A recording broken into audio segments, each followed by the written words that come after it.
Hello दोस्तों, नमस्कार। तो हमारी आज की कहानी है द्रौपदी का कर्ज। तो चलिए इस कहानी को हम शुरू करते हैं।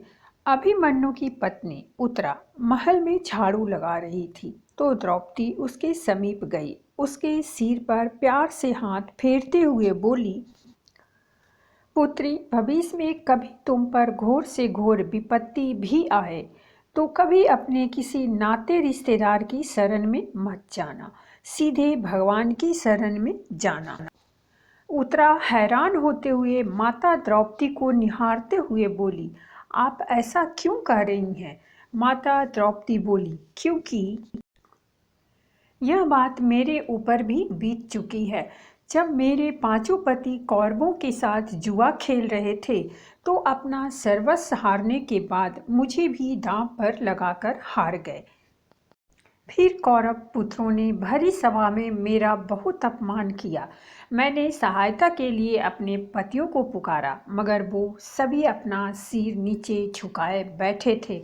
पितामह भीष्म, द्रोण, धृतराष्ट्र सभी को मदद के लिए पुकारती रही मगर किसी ने भी मेरी तरफ नहीं देखा। बस सभी आंखें झुकाए आंसू बहाते रहे। सबसे निराशा होकर मैंने श्री कृष्ण को पुकारा, आपके सिवाय मेरा और कोई भी नहीं है। तब श्री कृष्ण तुरंत आए और मेरी रक्षा की।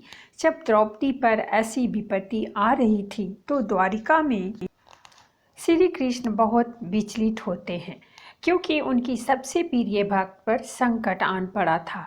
रुक्मिणी उनसे दुखी होने का कारण पूछती है तो वह बताते हैं, मेरी सबसे बड़ी भक्त को भरी सभा में नग्न किया जा रहा है।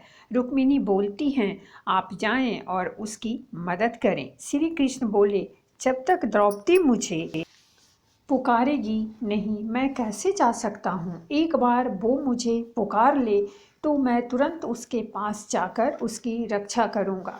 तुम्हें याद होगा जब पांडवों ने राजसूय यज्ञ करवाया तो शिशुपाल का वध करने के लिए मैंने अपनी उंगली पर चक्र धारण किया तो उससे मेरी उंगली कट गई थी। उस समय मेरी सभी पत्नियां वहीं थीं। कोई वैद्य को बुलाने भागी तो कोई औषधि लेने चली गई मगर उस समय मेरी इस भक्त ने अपनी साड़ी का पल्लू फाड़ा और उससे मेरी उंगली पर बांध दिया। आज उसी का ऋण मुझे चुकाना है, लेकिन जब तक वो मुझे पुकारेगी नहीं मैं जा नहीं सकता। अतः द्रौपदी ने जैसे ही भगवान श्री कृष्ण को पुकारा, प्रभु तुरंत ही दौड़े गए। तो दोस्तों, ये थी हमारी आज की कहानी। अगर कहानी अच्छी लगी हो तो प्लीज़ हमारे चैनल को सब्सक्राइब कीजिए, वीडियो को लाइक और शेयर जरूर कीजिए। कहानी सुनने के लिए बहुत बहुत धन्यवाद। मिलते हैं हम एक नई कहानी के साथ।